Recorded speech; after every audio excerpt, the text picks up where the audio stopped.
बच्चों आज test series का पहला दिन है और आज से ही मन लगाकर फोकस करके केमिस्ट्री को सॉल्व करना, फुल अटेम्प्ट्स अपने को पेपर में मतलब फुल मार्क्स अपने को लेकर आना है। ठीक है, देखो 30 क्वेश्चन रहेंगे बेटा हर टेस्ट सीरीज में, डेली प्रैक्टिस होगा और अगर 30 दिन का अपना प्लान है तो ये 900 क्वेश्चन बहुत ज़्यादा हो जाते हैं बेटा। और वैसे भी वीडियो मिलती रहेगी। जेईई नीट 2026 फुल स्कोर करना आपको, हर लेवल का क्वेश्चन सिखाऊंगा, हर लेवल का। ठीक है, और चैनल पर जो भी आए हो ईफा प्रजापति सर के नाम से चैनल को सर्च कर लेना। लोगों को बोल दो कि हाँ कि टेस्ट सीरीज स्टार्ट हो गई है जेईई नीट की प्रजापति सर के पास में। ठीक है, अच्छे से अच्छे शेयर कीजिए, लाइक कीजिए और चैनल को सब्सक्राइब कीजिए। तो ये देखो पहला क्वेश्चन। तो बच्चों क्वेश्चन ने बोला क्या था, देखो क्या पूछा है। The density of CCl4 vapour in gram per litre will be nearest. बेटा ऐसा कोई भी क्वेश्चन आ सकता है, जरूरी नहीं है हमेशा CCl4 रहे, लेकिन वो आपसे डेंसिटी पूछेगा, बस कोई भी क्वेश्चन पूछ सकता है। ध्यान रखना है, हम इसी लेवल से क्वेश्चन करेंगे कि कुछ भी आ सकता है, लेकिन इस टाइप का जैसे आया हम सॉल्व कर देंगे। ठीक है, देखो बेटा ये कह रहा है STP स्टैंडर्ड टेम्परेचर और प्रेशर वाली कंडीशन है और उस पर डेंसिटी आपको बतानी है। बेटा क्या होती है, मास अपॉन वॉल्यूम होता ना। जरा आप इसके 1 मोल का मास बताइए मुझे, 1 मोल ऑफ CCl4 क्या आएगा बेटा। एक कार्बन का 12 प्लस 4 क्लोरीन है और एक का होता है 35.5 इक्वल टू बेटा कितना आएगा, ये 71 और ये 142 और ये 154 ग्राम। यस, वेट आ गया बेटा। वॉल्यूम क्या चाहिए मुझे, अगर 1 मोल है तो बच्चों 1 मोल का वॉल्यूम क्या होता है, 22.4 लीटर होता है या नहीं होता, जल्दी बताइए आप मुझे, होता है ना। बस हो गया answer. Del equal to 154 by 22.4 equal to, इसको डिवाइड करो, 22 चौकट्टे 22 छक्के 154 6.87। This is the answer. बोलो बात समझ में आई। तो next question, second question test series का देखो। तो बच्चों क्वेश्चन नंबर 2 क्या कह रहा है, एक बार इसको यही स्टॉप करके क्वेश्चन सॉल्व करो और फिर मैं इसको बेसिक से समझाता हूं। सॉल्व करो भाई सारे, जल्दी सॉल्व करो। चलो देखो क्या कहता है क्वेश्चन नंबर 2 कि CP और CV का जो रेशियो है बेटा वो 1.4 है। CP बाई CV का जो गामा है वो कितना बच्चों, 1.4। इससे मुझे समझ में आया गैस डाई एटॉमिक है, क्योंकि बेटा मैंने आपको रेशियो सिखाए थे ना, तो उसमें क्या है कि गामा अगर होता है 1.66 तो mono atomic gas. Okay, gamma की वैल्यू 1.4 तो डाई एटॉमिक गैस, गामा की वैल्यू 1.33 तो ट्राई एटॉमिक। ओके, यहां तक कंसेप्ट क्लियर। अब ये क्या कह रहा है, the number of atoms of the gas X, कोई गैस है बेटा, O2 हो सकती है, N2 हो सकती है, F2 Cl2 कुछ भी हो सकती है, present in 11.2 litre of it NTP will be. बच्चों उसने ये पूछा कि 11.2 लीटर में कितने नंबर ऑफ एटम्स रहेंगे, ये आपसे पूछा उसने। ठीक है, देखो हमें ये पता बेटा कि 22.4 लीटर का 1 मोल होता है और 1 मोल में 0.6 मतलब 6.02 इंटू 10 की पावर 23 एटम्स होते हैं। बोलो पता है या नहीं पता, जल्दी बताओ, पता है। तो बेटा 1 लीटर में कितने हो गए वो 6.02 इंटू 10 की पावर 23 बाई 22.4। तो बेटा 11.2 लीटर में कितने होंगे, सीधा मल्टीप्लाई करो, इससे ये 2 टाइम्स और 2 से ये कट गया बेटा 3.01 इंटू 10 की पावर 23। ये आया है कितने लीटर में, 11.2 लीटर में। ठीक है, गैस का निकल गया। अब ये कह रहा कि गैस क्या थी बेटा, जिसका रेशियो 1.4, मतलब गैस जो अपने पास है वो डाई एटॉमिक है और डाई एटॉमिक है तो इसका दोगुना ही होगा अपने पास में नंबर ऑफ एटम्स। कितना आएगा, 3 दूनी 6, 6.02 इंटू 10 की पावर 23। जल्दी बताओ, कॉन्सेप्ट समझ में आया या नहीं आया, जल्दी बताओ भाई। यस, तो ढूंढो किधर answer. No no no, this is the answer. Clear. चलो थर्ड क्वेश्चन फटाफट से। ये अपना क्वेश्चन नंबर थर्ड। एक बार क्वेश्चन वीडियो को यही स्टॉप करो और क्वेश्चन करो। तो देखो क्वेश्चन क्या कह रहा है कि energies E1 E2 of two radiations are this. मतलब बेटा आपको E1 गिवन है 25 electron volts, E2 given 50 electron volts, then the relation between their wavelength.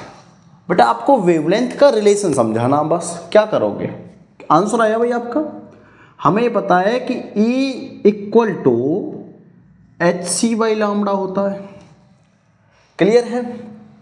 अब अगर मैं ये कह दूं कि ये 1 के लिए E1 equal to hc by lambda 1, और बेटा ये 2 के लिए है कि E2 equal to hc by lambda 2, है ना। और अगर मैं इन दोनों को डिवाइड कर दूं, डिवाइड इक्वेशन 1 एंड 2, तो क्या आएगा बेटा, E1 by E2 equal to hc by lambda 1 upon hc by lambda 2। जरा सॉल्व करो। E1 की वैल्यू कितनी है बच्चे यहाँ पर, क्या रखिए E1 की वैल्यू कितना है 25, E2 कितना 50, hc से hc कैंसल, ऊपर लैम्डा 2 बाई लैम्डा 1। ठीक है, ये कितना आया 2। कितना आएगा बेटा ये लैम्डा 1 इक्वल टू मल्टीप्लाई इधर करो 2 लैम्डा 2। देखो आंसर है क्या कहीं, जल्दी देखो जल्दी देखो, है क्या, no. Yes, this is the answer.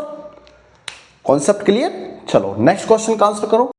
तो बेटा ये आपके पास क्वेश्चन नंबर 4, और जरा मुझे इसका आंसर फिर से बताइए आप लोग।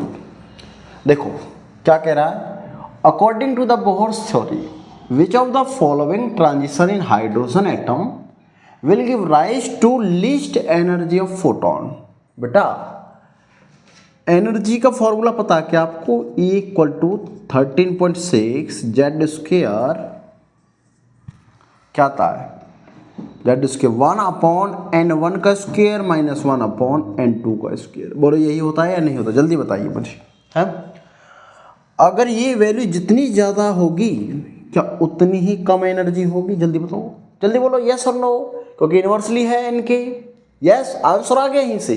क्या हुआ, नोटो दोनों वैल्यू हाईएस्ट होनी चाहिए। ये 1 2 no, 5 4 no, 5 6 yes, this is not clear. मतलब 6 से अगर 5 पर आ रहा होगा तो उसकी एनर्जी सबसे कम होगी। क्लियर है बात। चलो नेक्स्ट क्वेश्चन बताओ बच्चों, क्या कह रहा है question next. Radius of hydrogen atom in the ground state is this.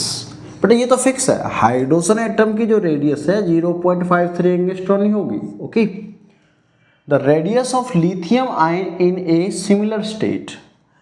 Lithium ion की रेडियस बतानी है बेटा, तो कैसे निकालते रेडियस का फॉर्मूला, कैसे निकालते भाई, hydrogen radius n square by Z, यही है बेटा। हाइड्रोजन की वैल्यू कितनी थी यहाँ पर रेडियस की 0.53 इंटू एन। बेटा ये हाइड्रोजन लाइक एटम है ना, लिथियम +2, इसमें कितने इलेक्ट्रॉन है 1 इलेक्ट्रॉन है केवल, तो एन की वैल्यू 1 रखो। और भाई यहाँ जेड क्या प्रोटॉन नंबर, लिथियम के लिए प्रोटॉन कितना 3 से इसको करो तो ये 17 × 51 17, मतलब 0.17। ठीक है, दिस इज द आंसर। बोलो क्लियर, कहाँ है ये रहा। अच्छा एक पॉइंट मैं आपको समझाना चाह रहा हूँ। देखो जब यहाँ पर हाइड्रोजन लाइक एटम की बात हो गई, हाइड्रोजन लाइक एटम, तो बेटा n की वैल्यू हमेशा 1 ही रहेगी। क्लियर है बात। z क्या होगा, चेंज होगा। तो जब 1 से हमेशा ही z चेंज होगा, 2 हो सकता है, 3 4 है ना, हो सकता है, तो हमेशा ही इसको डिवाइड करेगा, इसका मतलब तो ये हाइड्रोजन से हमेशा कम होगा, हाइड्रोजन से कम होगी हमेशा क्या चीज, रेडियस। ओके, तो एक पॉइंट लिख सकते हैं हम कि radius of radius of hydrogen like atom always less than hydrogen atom radius. क्या बच्चों ये बात आपको हमेशा क्लियर रहेगी? ये पॉइंट आपको स्टेटमेंट में भी पूछा जा सकता है, ठीक है। हाइड्रोजन लाइक एटम की रेडियस हमेशा कम रहेगी किससे? रेडियस ऑफ हाइड्रोजन से। क्या बात क्लियर रहेगी यहां तक? चलो नेक्स्ट क्वेश्चन का आंसर दो बच्चों। इस टाइप का क्वेश्चन बहुत बार आता है, बहुत बार। अब तो ये जेईई का और नीट का भी फेवरेट हो चुका है, ठीक है। तो क्वेश्चन सॉल्व करो। कह रहा element with atomic number 18 will be. ये पूछ रहा है कि एटॉमिक नंबर जिसका 118 है ये कहाँ से बिलोंग करता है बच्चों। देखो इसका मैं आपको एक कॉन्सेप्ट सिखाता हूँ। जो भी यह नंबर लिखा होगा ना वो उसी ग्रुप का है। अगर मैंने कहा है कि 118 तो ये 18 मतलब ये 18 ग्रुप का है। बस आपको ये पता होना चाहिए कि 18 ग्रुप जो है ना उसको बोलते क्या है। हमें पता उसको नोबल गैस बोलते हैं। बात क्लियर? अगर वो कह देता 117 तो ये 17 ग्रुप का है बच्चों, और हमें पता है इसको हैलोजन बोलते हैं। क्लियर? अगर मैं ये कह देता 116 तो ये बेटा किसका? 16 का है, 16th ग्रुप। और कौन सा है? ये ऑक्सीजन फैमिली है। बोलो बात क्लियर है? एक और पॉइंट जो मैं आपको बताने वाला हूं, 114 से लेकर 1118 तक होते नहीं ग्रुप। ये मतलब एलिमेंट जो न्यू डिस्कवर है ना बेटा, इनमें से कोई भी एल्कली नहीं है,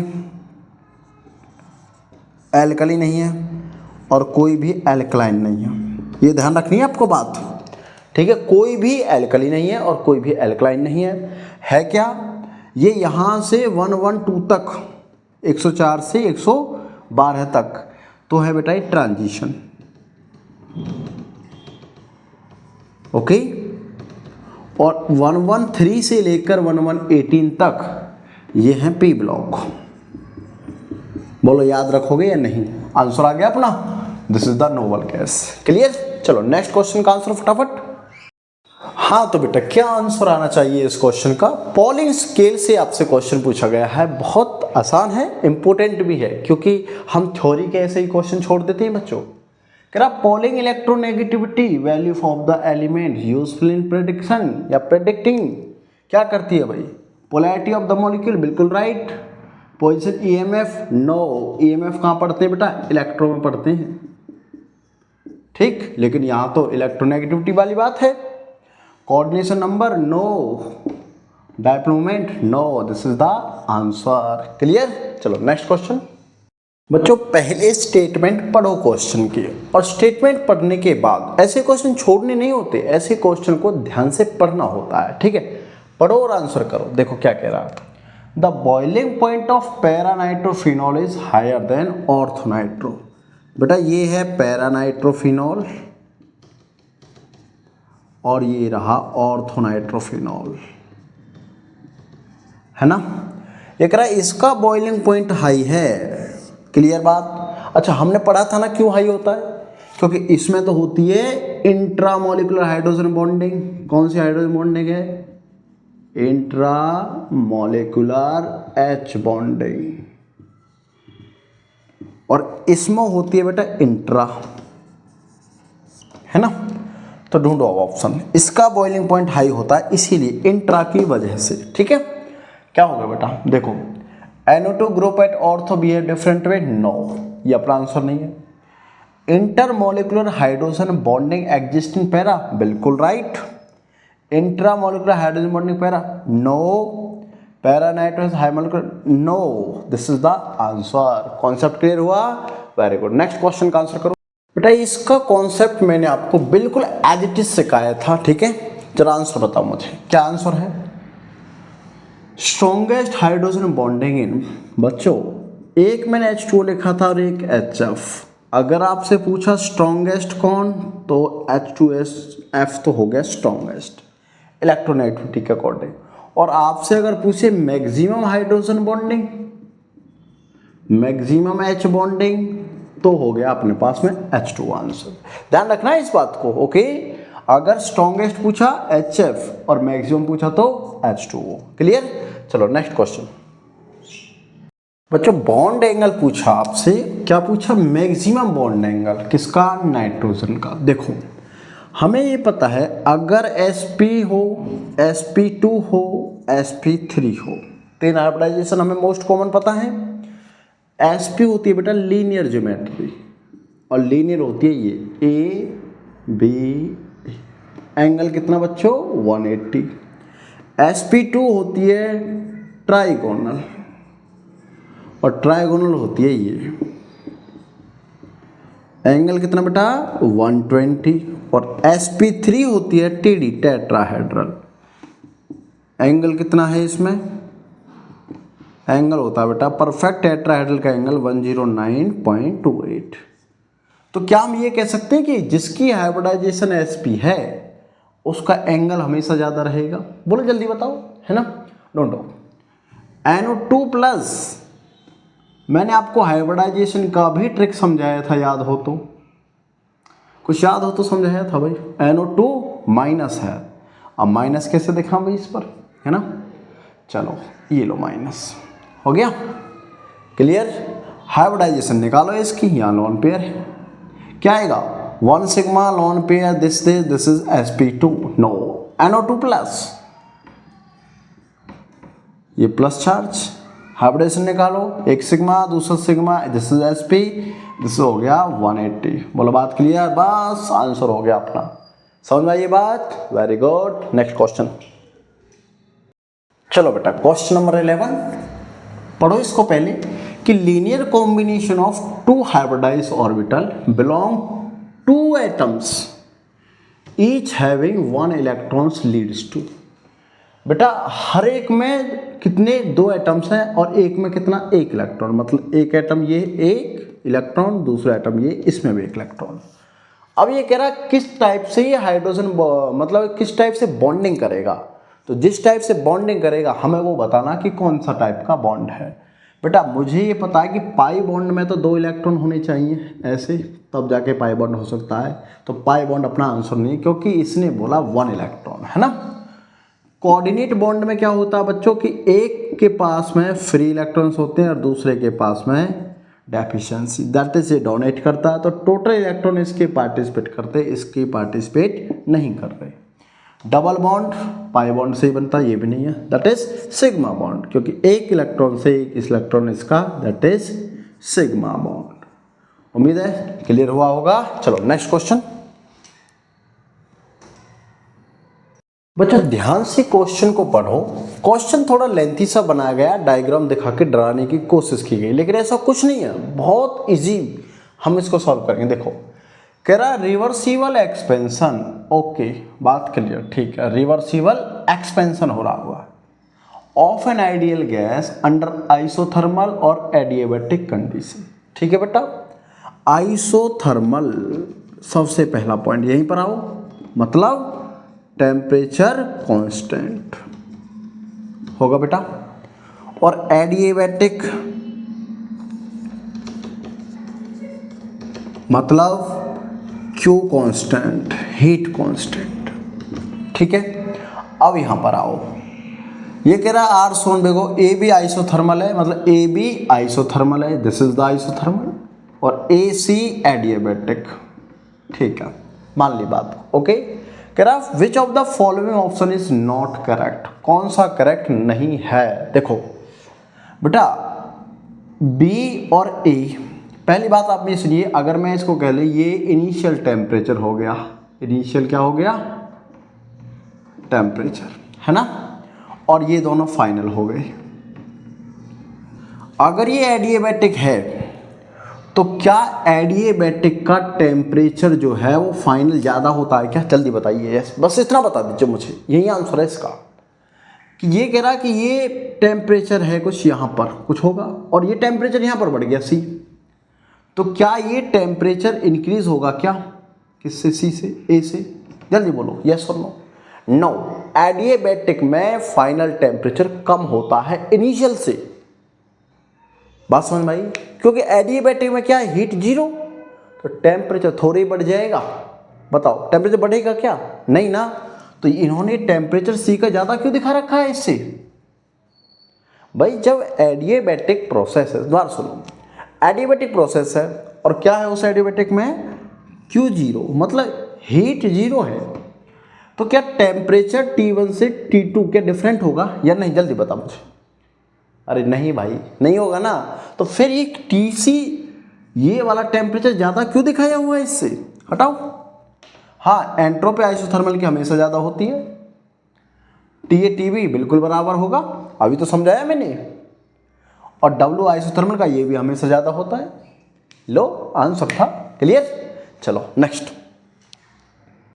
बेटा चुटकियों का क्वेश्चन है, अगर नहीं हुआ ना तो बहुत गड़बड़ी है, ठीक है, बहुत गड़बड़ी है, ध्यान रखना। कह रहा 3 मोल्स N की value 3 of an ideal gas expand spontaneously into vacuum.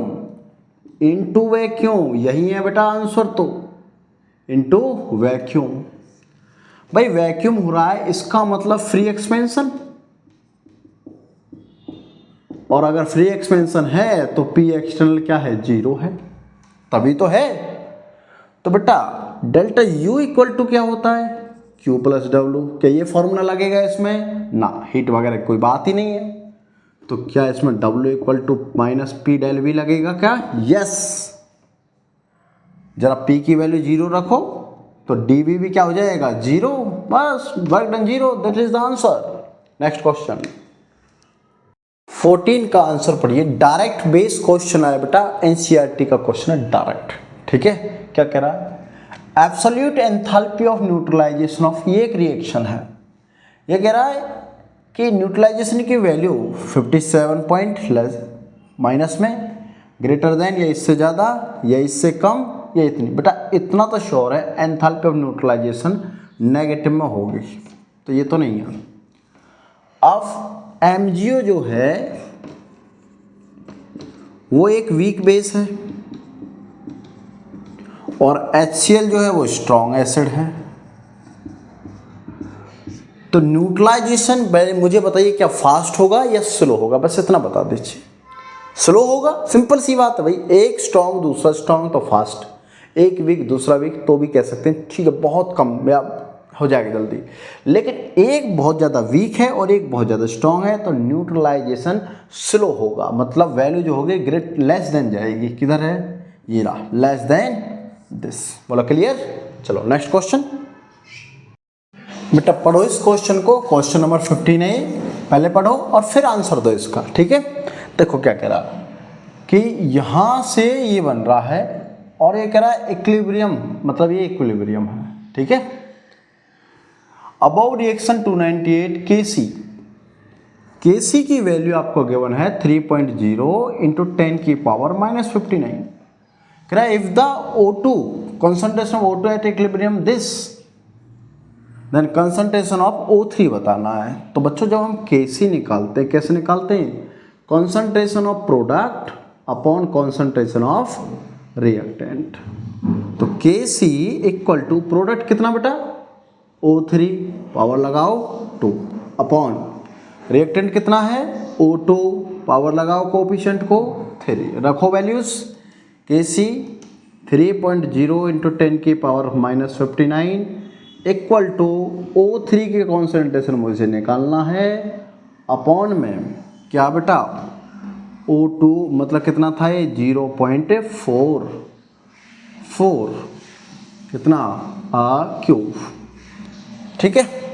4 चौक 16, 16 चौका 64, ठीक है। ये आया कितना है बेटा? 3.0 इंटू 10 की पावर माइनस 59 इंटू इसको इधर लेके जाओ 64।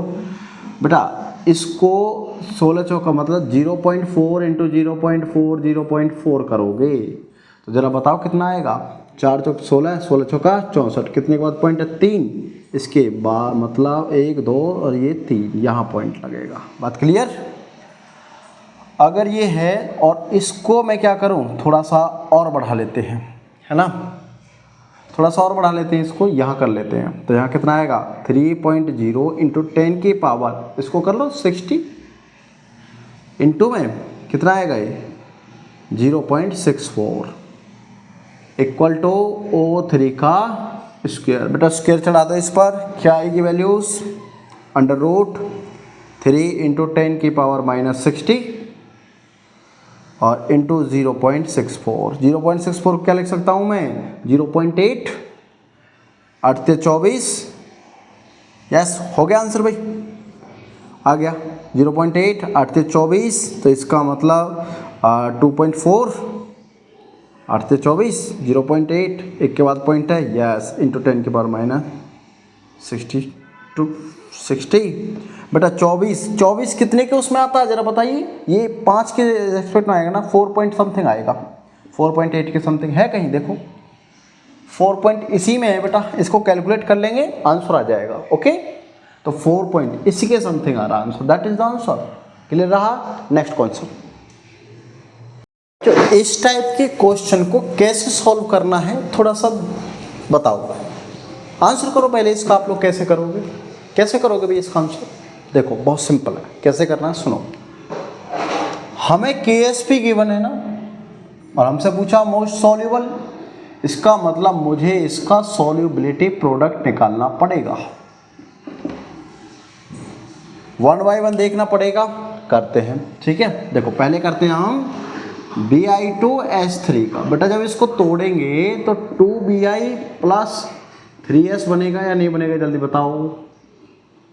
कॉन्सेंट्रेशन क्या होगी इसकी, 2S की पावर 2 और 3S की पावर 3। ध्यान रखना, ये जो कोएफिशिएंट लिखा है ना, यही अंदर आएगा और इसका स्क्वायर चढ़ेगा, ठीक है। क्या आएगा बच्चों, 4S और 3 3 होती है 27S, टोटल कितना हो गया 108S का स्क्वायर। Clear, okay.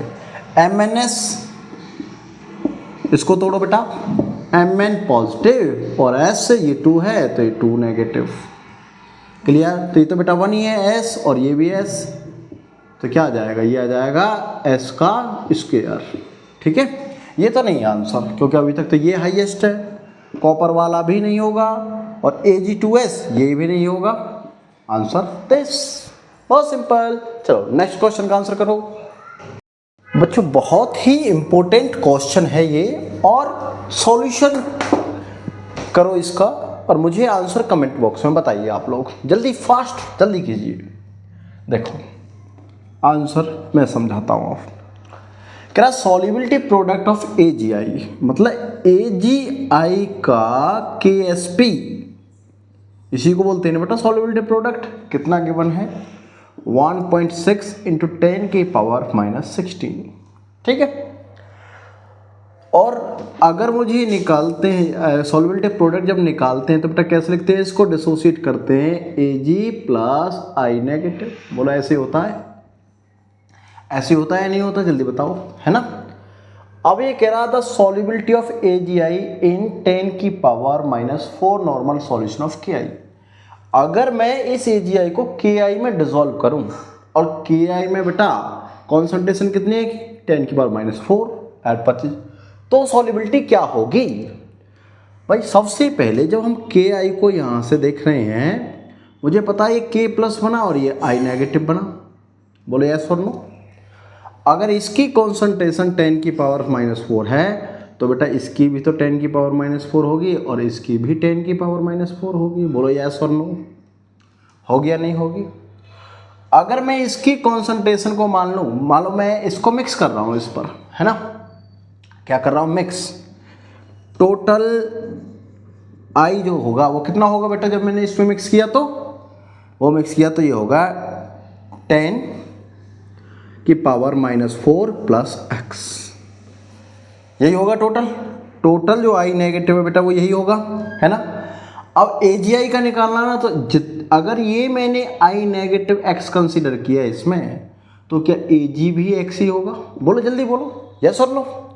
तो बेटा कैसे निकालते हैं, ये मैंने I का कॉन्सेंट्रेशन निकाल दिया, टोटल I का, कि जब मैंने AgI को KI में डाला तो टोटल I कितना आया, जितना ये है प्लस में x आया। क्लियर। और Ag का कितना बचा, x बचा, आपको पता है वो मल्टीप्लाई में आता है, ठीक है। कितना हो जाएगा ये, I जो नेगेटिव होगा बेटा 10 की पावर -4x और प्लस x स्क्वायर, ठीक है।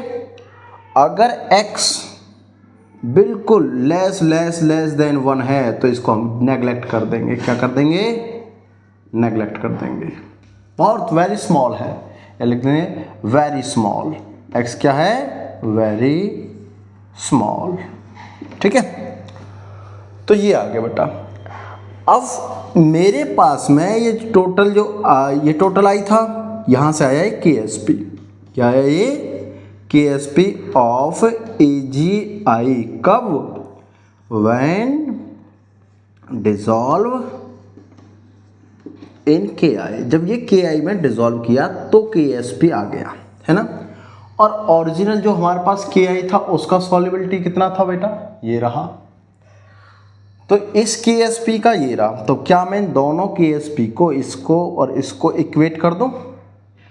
अगर इक्वेट करेंगे तो क्या आएगा बेटा? 1.6, अच्छा 1.6 नहीं है, 1.0 बेटा। 1.0 इंटू 10 की पावर -16 इक्वल टू 10 की पावर -4x। बेटा इसको नीचे लेकर जाओ तो 1 इंटू 10 की पावर -16 बाई 10 की पावर -4 इक्वल टू x। इससे कैंसिल करो तो x की हो जाएगी 10 की पावर -12। देखो आंसर किधर है? 10, 12, yes, 16 no, 8 no. This is the answer. Clear? क्या कॉन्सेप्ट समझ में आया? चलो नेक्स्ट क्वेश्चन करो फटाफट। बच्चों ऐसा क्वेश्चन अगर आता है ना तो थोड़ा सा तो तुम्हें टाइम लगेगा, लेकिन बहुत आसान है। देखो मैं आपको कॉन्सेप्ट सिखाता हूँ डायरेक्ट। क्या कह रहा है? एक compound contains atoms of 3 element ABC। ठीक है, ABC। ये कह रहा है कि A की ऑक्सीडेशन स्टेट 2 है, उसकी ऑक्सीडेशन स्टेट B की 5 और C की है -2। क्लियर? अब ये कह रहा है कि फॉर्मूला बताइए। बच्चों आपको ये पता है ना कि ओवरऑल मॉलिक्यूल न्यूट्रल होता है ना भाई। ओवरऑल मॉलिक्यूल जो रहेगा वो कैसा होना चाहिए? न्यूट्रल होना चाहिए। तो न्यूट्रल होगा तो फाइनली 0 आना चाहिए उसका total oxidation state. Total sum of oxidation state का 0 आना चाहिए। अब यहाँ पर वैल्यूज रखकर हम चेक करते हैं कि 0 किस में है। वही आंसर है अपना, है ना। देखो पहले इसको देखते हैं बेटा। यहाँ पर लिखा है A2, इसका मतलब 2 इंटू 2, क्योंकि 2 ऑक्सीडेशन स्टेट थी इसकी। ब्रैकेट प्लस लगाओगे आप, सम बोला मैंने। B कितना बेटा? 5 प्लस C कितना? -2, मतलब -2 को 3 टाइम्स करके टोटल 2 कर दो। कितना है बेटा? 4 प्लस 5, ये कितना आया? 3 से करो, 3 दूनी 6, माइनस का 6 और 2 कितना है बच्चों? 4 प्लस -1 इंटू 2। ये तो 0 नहीं आएगा भाई, 2 एकम 2, ये तो 2 आया। ये तो अपना आंसर नहीं आया। ठीक, इस पर आओ। 3 तो ये आएगा 2 इंटू 3 प्लस वो 5 था प्लस बेटा -2 था, इंटू 4 करोगे और ये 2 करोगे, क्या आएगा? 6 प्लस 5, 2 चौक 8 इंटू 2, 6 माइनस बेटा ये कितना हो जाएगा? 3 माइनस का 3 इंटू 2, 6 माइनस 6 इक्वल टू 0। बस हो गया answer. This is the answer. बोलो क्लियर बात? समझ में आया कॉन्सेप्ट कैसे करना है इसको? ठीक है, बहुत आसानी से हम किसी भी क्वेश्चन को करेंगे। 180 नीट वाले और जेई वाले पूरा 100 स्कोर करना आपको केमिस्ट्री में। ठीक है, हम सिखाएंगे आपको। चलो नेक्स्ट क्वेश्चन देखो। क्वेश्चन नंबर 19 बेटा, जल्दी से जल्दी मुझे आंसर। बहुत आसान सा, ये तो सबसे आसान है इसका, इस सीरीज का सबसे आसान क्वेश्चन यही है। जल्दी करो। रिड्यूसिंग एजेंट बेटा, एक था रिड्यूसिंग एजेंट और दूसरा है ऑक्सीडाइजिंग एजेंट, है ना। एजेंट है मतलब ये इनका काम है जो यहां पर लिखा हुआ, जैसे रिड्यूसिंग मतलब किसी को इलेक्ट्रॉन देना, ऑक्सीडाइजिंग किसी से इलेक्ट्रॉन खींचना बीच का काम करते हैं ये। अब देखो यहां तो H+ है, वहां तो वो तो अलग है। ठीक है, निकल दिख रहा मेटल, 0 ऑक्सीडेशन स्टेट, 2 इलेक्ट्रॉन यहां पर ट्रांसफर किए इसने और ये बन गया निकल +2। बस हो गया आंसर। तो भाई इसने इलेक्ट्रॉन यहां डोनेट किया, that is reduction, this is the answer. कहानी खत्म। चलो नेक्स्ट क्वेश्चन। बिल्कुल बेसिक क्वेश्चन और अपना फेवरेट रहा है हमेशा, जब भी सिखाया है, जब भी सिखाया है फेवरेट रहा है। बोला है, चीख चीख कर बोला है सिलिकेट की यूनिट आती है बेटा। सिलिकेट याद कर लो, चैनल पर पढ़ा हुआ है, पढ़ लो इसको। देखो क्या यूनिट थी, SiO4 4 नेगेटिव। हो गया आंसर किधर, पहला। चलो नेक्स्ट, ये भी बहुत सिंपल सा क्वेश्चन बेटा। कॉस्मेटिक सर्जरी में कौन सा इनमें से यूज किया जाता है। देखो जियोलाइट्स, नो। क्या होते हैं जियोलाइट्स, पता है, नहीं पता, very good. Silica, no. Silicates, no. Silicones, yes, silicones होता है। ओके, देखो नेक्स्ट क्वेश्चन देखो। तो बच्चों करेक्ट IUPAC नेम आप लोगों से पूछा हुआ है इसमें, ठीक है। देखो दो फंक्शनल ग्रुप है बेटा, कीटोन और ये एल्डिहाइड। सबसे पहले आपको ये पता होना चाहिए कि इसमें किसकी प्रायोरिटी हाई होगी, है ना। तो किसकी आई है, एल्डिहाइड की हाई होती है, तो कीटोन एज ए सब्स्टिट्यूएंट होगा। और सब्स्टिट्यूएंट में इसका नाम लिखते हैं या तो ऑक्सो या फिर कीटो। लॉन्गेस्ट चेन कंसीडर करो, नंबर 1 2 3 4 5 6। बेटा 3 पर ऑक्सो या कीटो देखो पहले, 3 पर ऑक्सो या कीटो ऑन लगा है, ये तो वैसे ही गलत हो गया। अल 3 पर ये 4 लाए, हटाओ। 5 इन 3 कीटो हो सकता है भाई, 3 कीटो हो सकता है। 2 मिथाइल, यस 2 मिथाइल। 4 पर इन है तो 4 पर इन, this is the answer. Concept clear. Next question चलो। बेसिक सा क्वेश्चन है कि पूछा आपसे कार्बन कार्बन बॉन्ड लेंथ, है ना। क्या शॉर्टेस्ट पूछा बेटा। देखो कार्बन कार्बन अगर सिंगल बॉन्ड होता है तो ये sp3 हाइब्रिडाइज होता है और इसकी बॉन्ड लेंथ 1.54 एंगस्ट्रॉम होती है। कार्बन डबल बॉन्ड कार्बन होता है तो बेटा 1.42 एंगस्ट्रॉम होती है इसकी bond length. Carbon triple bond carbon that is 1.20 angstrom. अब सबसे स्मॉल ट्रिपल में होती है, आप ये बस ये चूज कीजिए, ये देखिए इसमें कि ट्रिपल बॉन्ड किधर है। डायमंड में सारे कार्बन सिंगल होते हैं, इथेन में भी सिंगल बॉन्ड होते हैं, बेंजीन में डबल बॉन्ड होता है और एसिटाइलिन में बच्चों ट्रिपल बॉन्ड होता है। That is the answer, shortest. Clear हुआ। चलो नेक्स्ट क्वेश्चन बताओ। तो ये तो बहुत बेसिक क्वेश्चन है, एरोमेटिक कंपाउंड इनमें से कौन सा नहीं है। देखो आपको हकल रूल आता है ना, हकल रूल क्या कहता है हकल रूल, कि 4n+2 पाई इलेक्ट्रॉन्स होना चाहिए, n की वैल्यू 0 से 1 2 3 4 है ना, यही कहता बेटा। 0 रखेंगे तो यहाँ पर आएगा 2 6 10 14 18 20, इतने इलेक्ट्रॉन होने चाहिए। एक pi bond 2 electron, pi bond का मतलब 2 इलेक्ट्रॉन, नेगेटिव चार्ज का मतलब भी 2 इलेक्ट्रॉन, लॉन पेयर का मतलब भी 2 इलेक्ट्रॉन, ट्रिपल बॉन्ड का मतलब भी 2 इलेक्ट्रॉन। जरा काउंट करो, 2 4 6 पॉजिटिव 0, यस एरोमेटिक। 2 नहीं है, एरोमेटिक नहीं है, मतलब एरोमेटिक है। 2 4 6 है, लेकिन बेटा एक रूल और है, ये तो हकल था क्या, all carbon are in planar या इन प्लेनर होने चाहिए, मतलब या तो sp2 या फिर sp, but this carbon is sp3, यही अपना आंसर है। ये एरोमेटिक नहीं है, यही आंसर है। 2 4 6 यस, ये भी क्लियर, थर्ड ऑप्शन। चलो नेक्स्ट क्वेश्चन बताओ बच्चों। मोस्ट इंपोर्टेंट क्वेश्चन 26 क्या पूछा गया है, reaction is expected to readily give से hydrocarbon product in good yield is. बेटा हाइड्रोकार्बन गुड यील्ड मतलब मैक्सिमम अमाउंट में आना चाहिए, अच्छा यील्ड आना चाहिए। देखो क्या मुझे आप इन रिएक्शंस का नाम बता सकते हो। पहली रिएक्शन इलेक्ट्रोलिसिस मतलब कॉलबेल, सेकेंड हंसडेकर, थर्ड बेटा photo halogenation,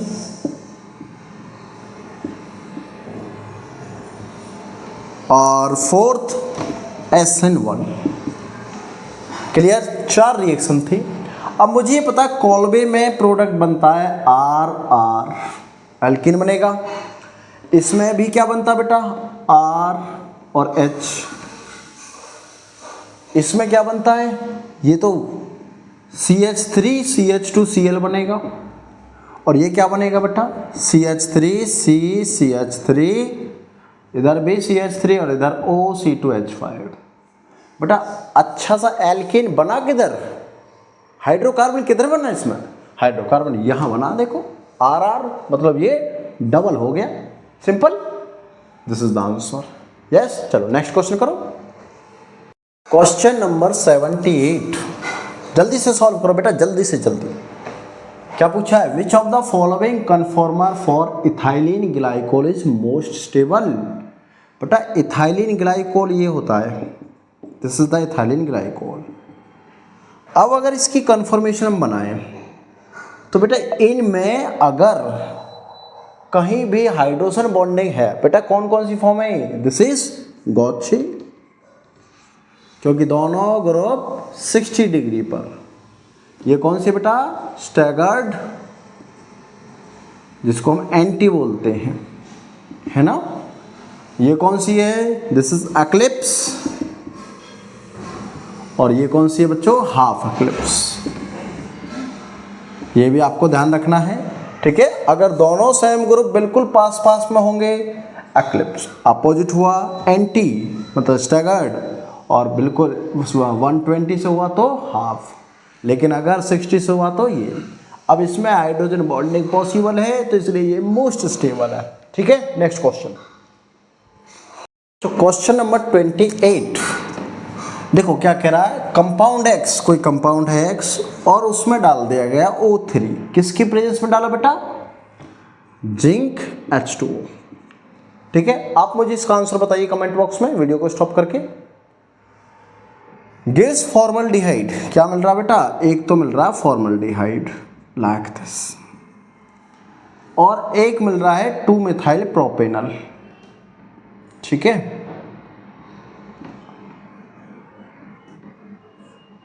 like this 2 methyl propanal. अगर कंपाउंड X क्या है, अब आप लोग क्या करोगे, इनका स्ट्रक्चर बनाओगे सबका। आपको इतनी ज़रूरत नहीं है भाई, बिल्कुल नहीं है, मैं बता रहा हूँ नहीं है। क्या करना है, इसको ऐसे घुमा के इस पर अटैच कर दो और ऑक्सीजन बाहर कर दो। मतलब मेरा मतलब अगर आप समझे हो, यहाँ H है, यहाँ भी H, ये लो बात खत्म भाई। ओजोनोलिसिस में यहाँ से टूटता है, ये लो पूरा प्रोडक्ट, ये होता है ना, बीच से खत्म, ये वाला इधर और ये वाला इधर, डबल बॉन्ड से नेमिंग करो, 1 2 3 4, क्या है बेटा, 3 मिथाइल, देखो किधर है 3 मिथाइल, जल्दी चलो यार, आंसर हो गया, क्या सोच रहे हो इतनी देर में। चलो नेक्स्ट क्वेश्चन, क्वेश्चन नंबर 29, बहुत बेसिक सा क्वेश्चन और बहुत कॉन्सेप्चुअल क्वेश्चन। ये कह रहा है कि पहले आप इसका आंसर बताइए, सभी बंदे इसका आंसर बताओ, फटाफट बताओ। Option number, A compound is treated with NaNH2, अगर कोई कंपाउंड है उसको NaNH2 से ट्रीट किया गया और यहाँ बन गया XNH2, बोलो यही हुआ है नहीं हुआ, सॉल्ट बना है ना, ये बना XNH2 और यहाँ पर सोडियम का एक सॉल्ट भी बना है। बेटा आप मुझे बस इतना बताइए NaNH2 का नेचर क्या है। This is behave as strong base, तो इसको जो हाइड्रोजन आसानी से दे दे, मोर एसिडिक कंपाउंड, एसिड से रिएक्शन करेगा बेटा, C2H2 CH triple bond CH plus, और ये क्या है C6H6 benzene, C2H6 CH3 ethene, और वो इथाइन। क्लियर बेटा, यहाँ से हाइड्रोजन जल्दी निकलेगा, that is CH triple bond C negative, और Na बनेगा सोडियम सॉल्ट, प्लस में क्या गया भाई NH3। This is the answer. Clear हुआ। चलो नेक्स्ट क्वेश्चन बेटा, क्वेश्चन नंबर 30, और ये इस सीरीज का लास्ट क्वेश्चन होने वाला है। वीडियो स्टॉप करके यही मुझे आंसर बताइए। चलो CH2Br, okay, Mg dry ether डाला हुआ है इसमें। पहला तो ग्रिग्नार्ड फॉर्मेशन है बेटा, तो बनेगा क्या C6H5CH2 MgBr, ग्रिग्नार्ड बन गया। अब H3O प्लस, बेटा आपको ये समझाया गया था कि अगर कहीं भी प्रोटोनिक सॉल्वेंट एसिड का कोई भी कुछ भी दिख जाए जिसके पास प्रोटॉन हो, इलेक्ट्रोनेगेटिविटी का डिफरेंस हो, HF हो, HCl हो, HBr हो, HI हो, एसिड हो, कुछ भी, हमेशा उसमें एसिड बेस रिएक्शन होगी।